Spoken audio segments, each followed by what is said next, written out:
Good coffee morning, neighbors. How is everyone this good day? I hope that you're avoiding the virus out there as best you can. So,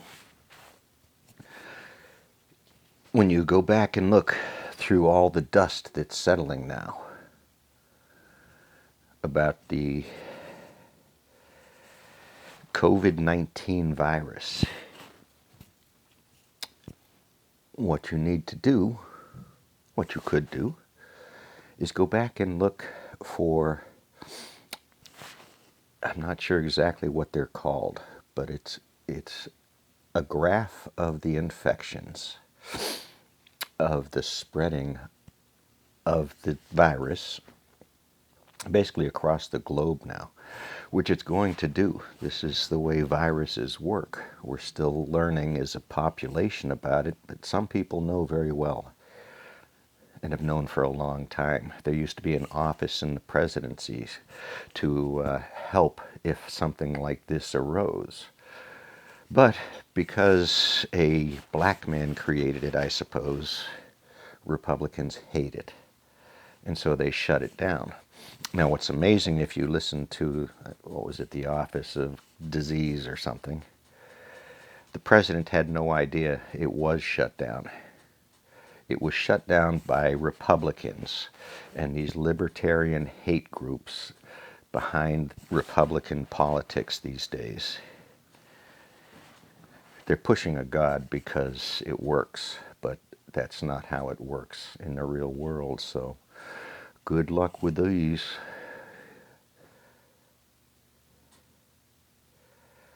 While we talk about equal rights, we're not talking about equal rights for everybody. We're talking about some specific problems that need to be challenged and fixed. While underneath all this, the root problem, the underlying cause of this churn goes on. Huge wealth paying for churn in society. How does that, it must be nice to have that much imagine having enough disposable income to fuck with society itself. That's disposable income. That's whether to buy a soda in the 7-Eleven or not, because you don't have the pocket change, right?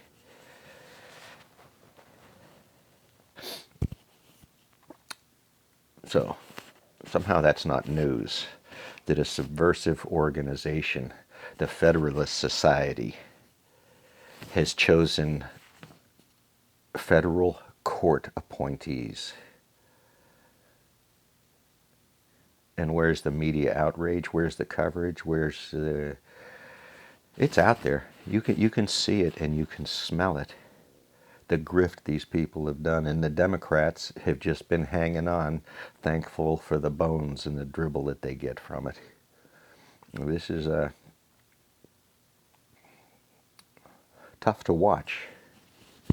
Tough to watch while we're churning. We're worried about toilet paper futures.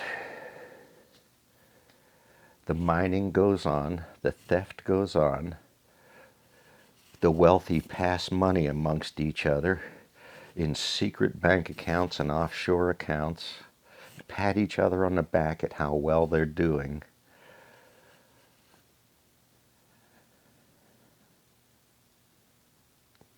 Something is very broken. So I'm a Bernie millennial. No, I'm not a millennial. I'm a what am I?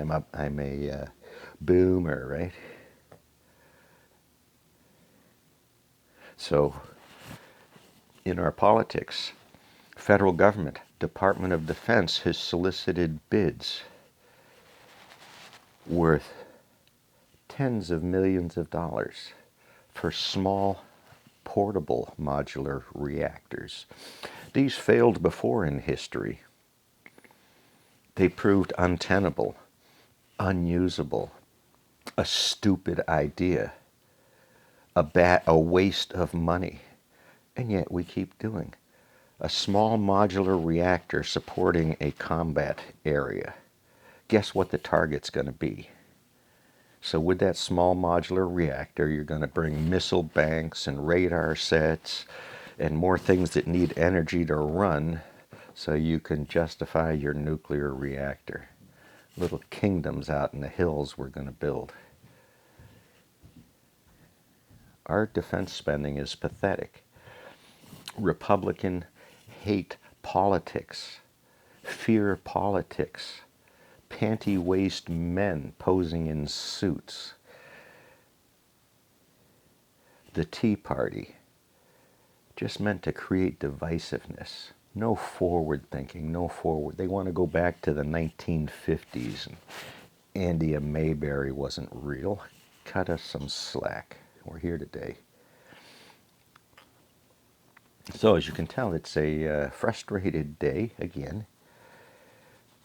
Our politics is shit shows and media hysteria. So I mentioned before, those graphs about this virus, this naturally occurring virus. If it didn't happen then, it will happen in the future because we know this. This is how this works. So anyway, on that curve I talked about, that rate of spread of this disease, the whole goal is to slow it down because we cannot stop it. We can slow its growth down and it will die off fairly naturally, which means a huge percentage of the population is going to be exposed, is going to get it, is going to create immunities to it, and those populations won't have to sweat the 19. They will have to sweat the 20 maybe, but so those curves, there's two graphs in there. There's a fast graph where everyone gets infected very quickly, which means the hospitals get smashed with patients that they can't take care of because they don't have the resources. So what you do is you slow this disease vector down.